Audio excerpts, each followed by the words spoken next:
I'd like to thank the Political Science Department and Legal Affairs Office. My name is Tate Thompson, and I want to introduce College Republicans.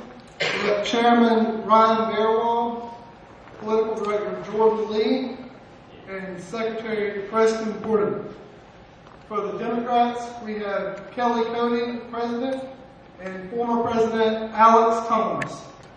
I'd like now to introduce Dr. Jim Peterson and turn it over to him right now. Thanks very much, Tatum. I'd like to also extend my thanks, especially to Phi Alpha Delta for putting on this event, getting it advertised and organized so well. Also, thank the College Democrats and the College Republicans. It's interesting to find the Republicans on my left and the Democrats on my right, although from your perspective, it's probably more like it ought to be, ideological spectrum. But anyway,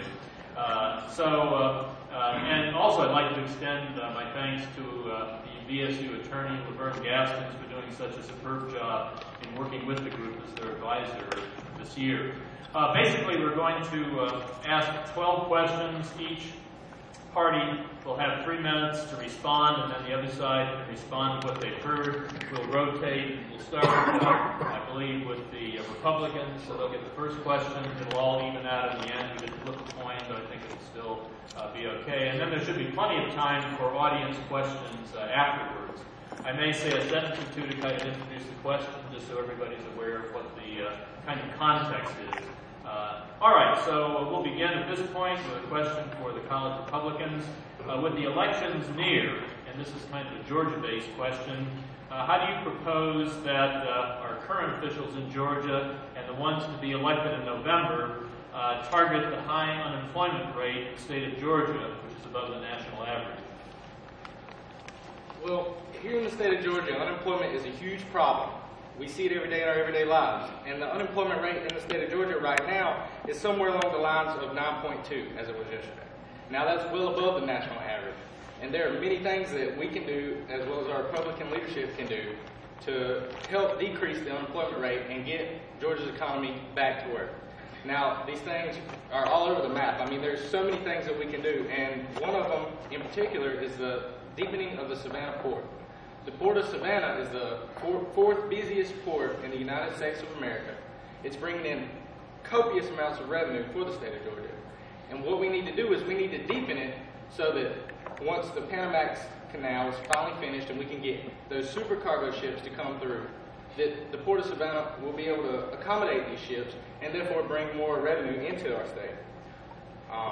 What the state of Georgia is doing now and what Governor Deal is doing is we've allotted $32 million to deepen the Port of Savannah, but that falls way short of where we need to be. The deepening of the Port of Savannah calls for about $108 million, which is what Nathan Deal asked President Obama for recently. President Obama actually allotted $2.8 million for the deepening of the Port of Savannah, so basically he's left it up to the state to deepen the Port of Savannah to push for our own economic development. Another thing that we can do is we can extend the T-SPLOST program. And what the T-SPLOST program is it's going through now. It's a 1% tax on food and beverage that goes directly to the improving of our roads and transportation system. Transportation is a key element in infrastructure and business, and with a better transportation infrastructure, we can allocate for many more businesses and industries to come into our state and to work here and allow those dollars to support the good state of Georgia. Thank you. And now,